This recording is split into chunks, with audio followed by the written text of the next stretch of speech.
Hello everybody, my name is Emily. Welcome back to my channel. I hope you're having an amazing week wherever you are.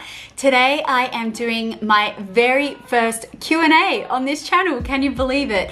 Thank you to everyone who sent in questions. I am so excited to go through them all. I haven't really planned my answers, so this is just off the top of my head. But yeah, let's get into it. Firstly, what are the pros and cons of living in New Zealand so far? This is a great question, especially because New Zealand is really the flavor of the month right now. The whole world is talking about New Zealand and how well it's responded to the pandemic, but also the fact that it is an incredible country. I am loving it here so far. I'm so grateful to be here and to be able to study here. I'd say the biggest pros is just moving to a new city for the first time and experiencing everything that comes along with that, like setting up the flat, starting uni, meeting new people, and just enjoying nature. And everyone here is so kind and welcoming, and I love that atmosphere. I think that's always going to be why I love this country so much, is the people and just the kind of spiritual energy about the place as well, which might sound a bit airy-fairy, but I think people are just really connected to creation and to each other in a way that kind of feels like what the world would have been a few hundred years ago. You know, New Zealand is still behind in a lot of ways, which I think works to its advantage. I'm also loving being closer to my extended relatives over here and some of my close friends as well. The biggest con though is therefore being away from my immediate family and my close friends back in Tasmania, as well as I have a brother living in Canada, family all over the place, and I really miss them, and it sucks that I can't just go hang out with them on the weekends, but it is what it is. We're all doing what we're meant to be doing, and we definitely keep in contact via messages. I just got off the phone with my brother. We were talking for 2 hours, so we're definitely still in contact, but you know, it's never going to be the same as being there physically with them. Another con is the fact that New Zealand is just a more expensive place to live. No longer can I live at home with my parents and, you know, spend all my money on extravagant trips and buying nice things and putting heaps of savings into a investment account. It is an expensive place to live, and as a student it's a bit harder as well, but I am figuring it out as I go. I've also found that living here I have learned a lot about myself and what my strengths are, but also what my weaknesses are, and I've just had a few things happen that has really taught me that I still have a long way to go, and I really need to rely on Jesus every single moment of every single day, because things can be hard. So that has been both a good and a bad thing of moving over here. The next question is, what would you name your first child? Well, I, like pretty much every other girl, maybe except for 5% of the population, has a baby names list on my phone. I'll get it up. This is my baby names list right here, and I add to it as I go. But I think I would love to name my first girl Florence. It is the name of my grandpa's mother, and my cousin Meg, if you're watching this, also wants to use it, so we'll see who gets there first. Probably won't be me at this rate, but I love the name Florence. I've also worked and been to Florence in Italy a few times, so it's such a beautiful place, and it can be shortened to Flo, and I just think it's really cute and classic. But for a boy, I also love the name Max, also simple and classic, easy to spell. Two other favorites would be Roxy for a girl, or Joseph, or shorten it to Joey for a boy. How long is your uni course, and what are your plans post-degree? My uni course should be 3 years long if I do everything correctly and enroll in all the right papers and courses. I don't have any plans set in stone for post-degree because, let's be real, the past 12 months has taught me a lot that making plans is a fickle thing because they can change so quickly. But I do have a rough idea of what I want to do. I'd love to go live in Canada for 2 years to be closer to my brother, but also because I love the country. I've traveled there before. I'd also love to get a really good graduate role. So if that came up here in New Zealand or in Australia, working in marketing or public policy, then that would probably be my first preference, and live overseas later. However, I would also really love to go to Bible college. So there is a lot on my list. We will see where God takes me. And I'm open to anything. anything, you know, maybe I'll meet someone, or maybe I'll get a crazy opportunity in a far-flung country. Like, who knows? The next question asks, what is my dream destination? I'm pretty lucky. I've hit a lot of spots on my bucket list, but there are 3 main places that are left. If I only go to 3 more places in my life, I want it to be Israel first and foremost, so I can go walk where Jesus walked, alongside Greece, because I had a trip booked there and then COVID ruined my plans with that one. But it looks so picturesque, and I'd love to try the food and swim the ocean and learn more about the Greek mythological history. That would be so interesting. And then my final dream destination would be Japan, because it just seems to be the country that has everything, but also feels quite different to other westernized places, obviously. How many siblings do I have? I don't think I've ever talked about this on my channel, but I am actually one of 5 kids. I don't know how, but my mum managed to pop out 5 children. Very impressive. I am 4th in line, one of 3 girls, and then there's 2 boys. I have a few questions here that I'll kind of jumble into one. So, did I grow up in a Christian community? If yes, what kind of church was it? And have your beliefs changed very much since your childhood? So the answer is yes, I did grow up in a Christian community. For the first 4 years of my life, I actually lived in a little village that was set up by a Christian organization in Tasmania. So that was where I grew up, in the mountains. There's more stories behind that place that I might tell one day later on. But then we moved into a nearby city in Tassie, and I kept growing up in a Christian community as I was going to church each Sunday, and I went to a Christian school for 12 years. So I was really, really, really immersed in it.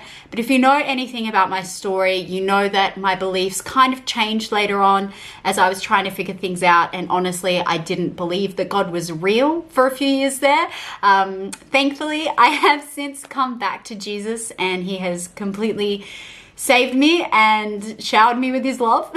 But yeah, I was heavily involved growing up, but I think I just went along with the motions, not necessarily because it was my belief.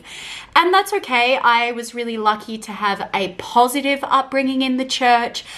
There were a lot of loving people around me who wanted to serve the Lord and serve the people around them. And that was a great example to have. I went to a few different types of churches, mostly Pentecostal, but my dad's background is Salvation Army, and then my mum's background is Lutheran. So there was definitely a few different denominational influences going on there. Denominations can get a bit confusing, but I think it's finding a place where you feel at home and a place that preaches the gospel. What are some of the challenges you face as a Christian?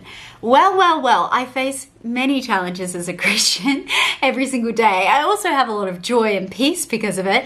But all through the New Testament, we are told that life is never going to be easy as a Christian. In fact, it's guaranteed that it's going to suck sometimes, because ultimately you're going against the grain of the world, and with that can come a lot of hate, a lot of pushback.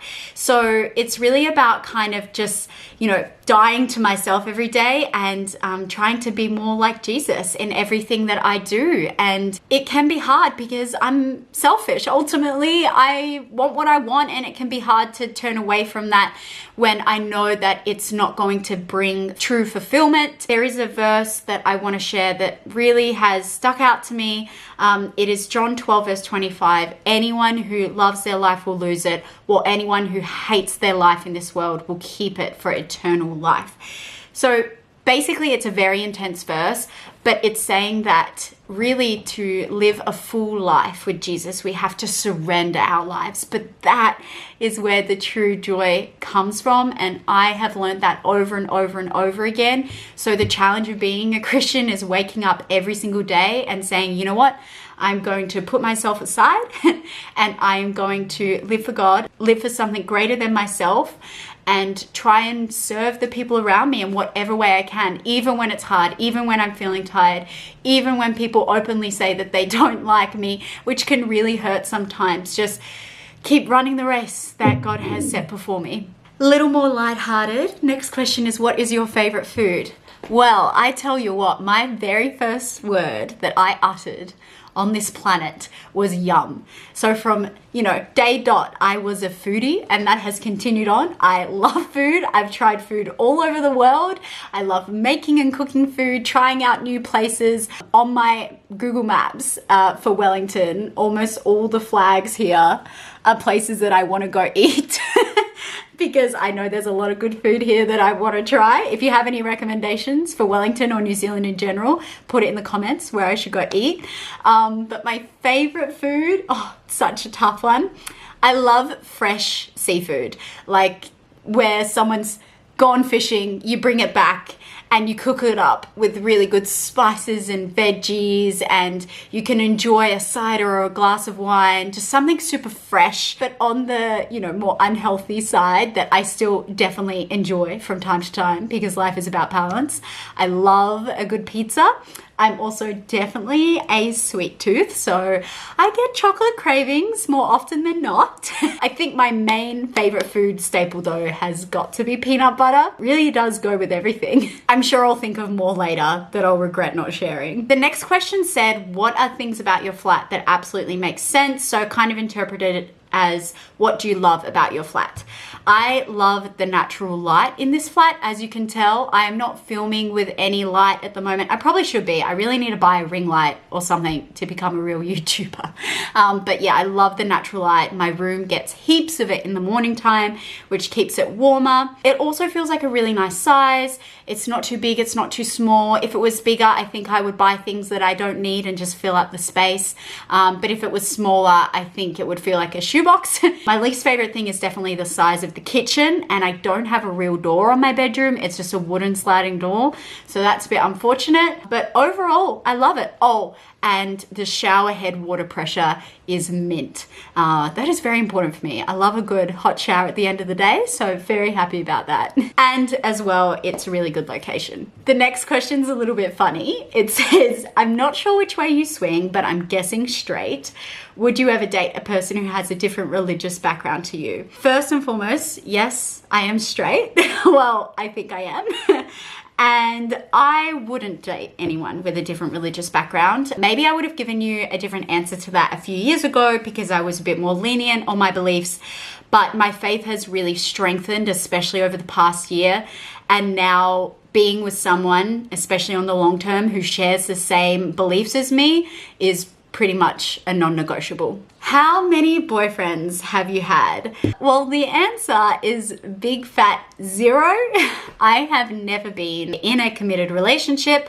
I did have, some like primary school, early high school dating fling situations, but they really don't count. I haven't been with anyone since then, and I haven't really had feelings for anyone either. I suppose there's just never been that person on my radar in front of me that I feel attracted to, both physically and emotionally. It's just never happened for me. I've also been traveling so much and living a bit of a nomad lifestyle and not being in one place to commit to someone, and I want to be able to commit. I don't want to be flaky, and it's kind of nice because for the first time in my life, I feel like I'm in a place where I am open to finding someone and open to a relationship because I'm in one place, I'm settled. I really feel much stronger in what I believe and who I am. So, who knows what can happen. Some days I do get a bit down about it that I haven't been in a relationship because those awful lies creep in saying, am I enough? What's wrong with me? Why haven't I been asked out? Blah, blah, blah, blah, blah. And I'm sure many of you who are watching this can relate to that.